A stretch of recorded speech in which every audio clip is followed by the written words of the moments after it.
भगवान श्री कृष्ण के जीवन में आने वाली महिलाओं के ये तीसरे भाग में आपका हार्दिक स्वागत है। आज की जो महिला की बात हम करने वाले हैं वो खास है और वह सारी जिंदगी भगवान श्री कृष्ण के साथ परछाई बनकर रही और वो है रुक्मणी जी। रुक्मणी जी कृष्ण के साथ विवाह करने के लिए बड़ी ही व्याकुल थी। उसने बहुत भोग दिया, बहुत बलिदान दिया और बहुत सालों तक तपश्चर्या की। कृष्ण रुक्मणी के विवाह की बात हम 3 अलग अलग वीडियो में देखेंगे। आज उसका पहला भाग है। उसमें हम देखेंगे कि किस तरह से रुक्मणी के भाई ने एक स्वयंवर रचा और उसको नाकाम बना दिया भगवान श्री कृष्ण ने। हेलो दोस्तों, मैं हूं राजेश आहिर और आप मुझे देख रहे हैं राजेश आहिर 369 चैनल पर। हर एक वीडियो भगवान श्री कृष्ण के जीवन प्रसंग पर आधारित रहता है। मेरा ये प्रयास अच्छा लगे तो आप मेरे इस चैनल को लाइक करें, सब्सक्राइब करें और अपने दोस्तों के साथ शेयर करें। वीडियो अच्छा लगे तो कमेंट में जरूर बताइए। 16 साल की उम्र में कन्हैया वृंदावन छोड़कर मथुरा की गलियों में आते हैं और वहां आकर वो बहुत ही फेमस उस वक्त की बाहु योद्धा बाहुबली चाणूर के साथ बाहु युद्ध खेलते हैं और उस अखाड़े में वो चाणूर को हरा देते हैं और उसकी ख्याति बहुत बढ़ जाती है। के बाद मामा कंस को भी वो फटकार लगाकर मार देते हैं और दुष्ट कंस के कुशासन से मुक्त करते हैं। ये सारी घटनाओं की साक्षी रुक्मणी जी बनती है। उसने अपनी आंखों से कृष्ण को बाहु युद्ध करते हुए देख लिया था। रुक्मणी राजा भीष्म की बेटी थी और वो बहुत ही स्वरूपवान थी, साथ में बहुत तेज भी थी। वो राजकुमारी होने के नाते राज दरबार में कई बार उसने कृष्ण की कई कई बातें सुनी थी। कृष्ण की शौर्य गाथाएं सुनकर वो मन में ही कृष्ण को बेहद प्यार करने लगी थी और मन ही मन उसने निश्चय कर लिया था कि वो शादी करेगी तो सिर्फ कन्हैया से। लेकिन कृष्ण क्या था, वो तो सिर्फ एक ग्वाल था जो अभी अभी मथुरा में आए हैं और उसने एक नेकी का काम किया है, कंस को मारकर महाधर्म के राज्य की स्थापना की थी।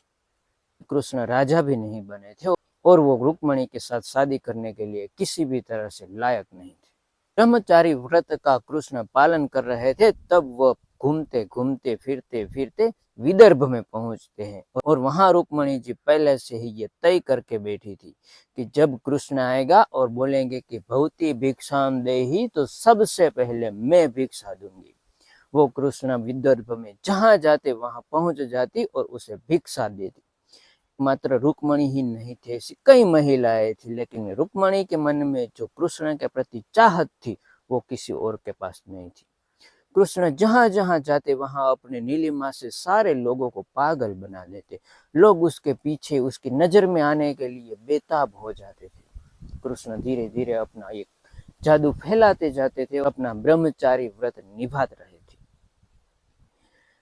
कृष्ण को ये बात भली भांति मालूम थी कि रुक्मणी जी कृष्ण से शादी करना चाहती थी। कृष्ण कोई राजा नहीं थे, कोई राजकुमार नहीं थे, इसलिए वो शादी के लिए तैयार नहीं थे और वो रुक्मणी की हरेक भावनाओं को समझ कर बैठे थे। एक बार कृष्ण का मित्र उद्धव विदर्भ में जाता है और राजा के यहाँ ठहरता है। तभी रुक्मणी जी विदर्भ से कहती है कि मैं कन्हैया से बहुत प्रेम करती हूँ और मैं शादी करूंगी तो कृष्ण से ही करूंगी। और मथुरा आकर ये सारी बात कृष्ण को बताते हैं। तब कृष्ण उससे कहते हैं, उद्धव जी ऐसी तो कई राजकुमारियां हैं जो ये बोलती है, लेकिन बाद में वो उसके योग्य वर मिल जाने पर उससे शादी कर लेती है और उसके यहाँ बहुत ही खुशी से अपना जीवन निर्वाह करती है। इसीलिए राजकुमारियों की ऐसी बातें कोई मायने नहीं रखती। लेकिन उद्धव जी कृष्ण को कहते हैं कि ये रुक्मणी जी बहुत ही भारी दिल से आपको प्यार करती है, वो ऐसी नहीं है।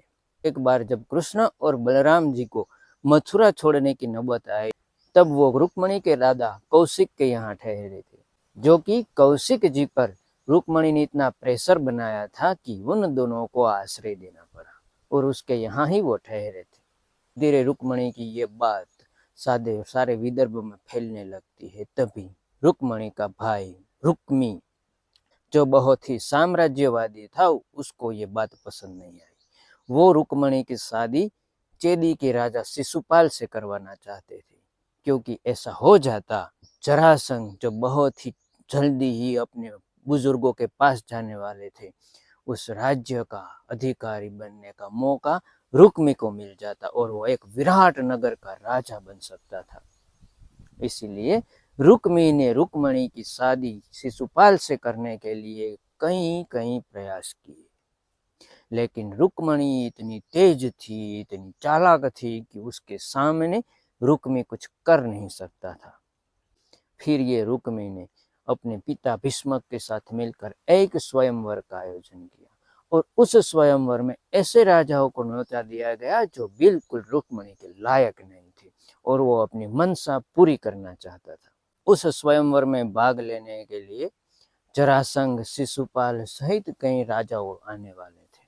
उस स्वयंवर की बात हम कृष्ण रुक्मणी के विवाह के दूसरे भाग में करें।